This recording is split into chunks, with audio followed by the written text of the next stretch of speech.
She looked me straight in the eyes and said, "I slept with my ex last night." I didn't scream. I didn't cry. I just smiled and handed her a piece of paper. She opened it, and her hands started shaking. At the top of the page, it said, "Invoice, $70,000. Payment for lost love and broken trust." When I first met Emily, I thought I'd hit the jackpot. She was smart, kind, ambitious, the kind of woman who made every room brighter just by walking in. We fell fast. We married faster. Two dreamers, one life. We built a small cafe together, Brew and Bloom. I poured my savings, my time, my heart into it. She brought the smile and charm that made people come back. We weren't just husband and wife. We were partners, best friends, and builders of dreams. Or at least that's what I believed. About 3 years in, things changed. Late-night texts, random business meetings, the smell of perfume that wasn't hers, or maybe wasn't mine to question anymore. At first, I blamed myself. Maybe I was too busy, too distracted. Maybe she just needed space. But space turned into distance, and distance turned into silence, the kind that eats you from the inside out. One night, she left her phone on the counter while showering. It lit up. "Jake, heart, can't stop thinking about last night. You're still the best."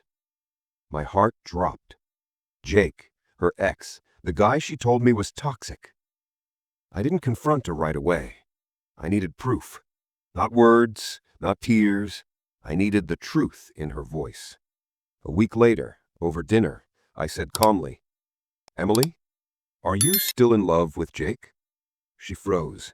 Her fork clinked against the plate. Then, without even flinching, she said, "I slept with my ex last night." No emotion, no guilt, just honesty, cold as steel. I leaned back, smiled, and said the one line she never saw coming. "Congrats. Here's your $70K love bill." She frowned, confused. "What are you talking about?" I pulled a folder from my bag and slid it across the table. Inside, bank statements, receipts, contracts, every dollar I had invested in her dream cafe. I said, "You remember when we started Brew and Bloom? That was all me. Every bean, every table, every paycheck you missed covered by me." She trembled. "You're not serious." "Oh, I'm dead serious. You made love to someone else, but you built your dream with my money. So now it's time to pay your tab." Tears started falling. She tried to grab my hand, begged for forgiveness, said it was a mistake. But betrayal isn't a mistake. It's a choice. I got up, slid my wedding ring off the invoice, and placed it beside the invoice. This was priceless once, but now it's just metal. Then I walked out. The sound of the door closing behind me was the loudest silence I'd ever heard. The next few months were war, divorce lawyers, court hearings, frozen accounts. But when it ended, she lost the cafe, her car, and half her savings. I didn't destroy her life. She just had to finally pay the real cost of her choices. $70,000 wasn't about money. It was about value, the price of loyalty she could never afford again. A year later, I stood outside that same cafe. It had a new sign, a new owner, but the same smell of roasted coffee beans. For a second, I missed her. Not her, the person, but the idea of what I thought love was. Then I smiled, because I realized something. Sometimes heartbreak doesn't break you, it builds you.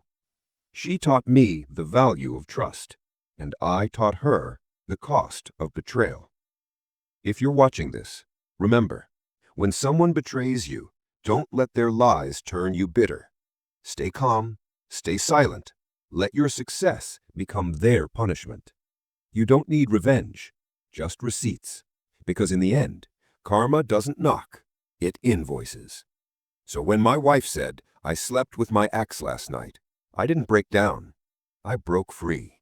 And I gave her a final gift, a $70,000 reminder that love without loyalty always comes with a bill.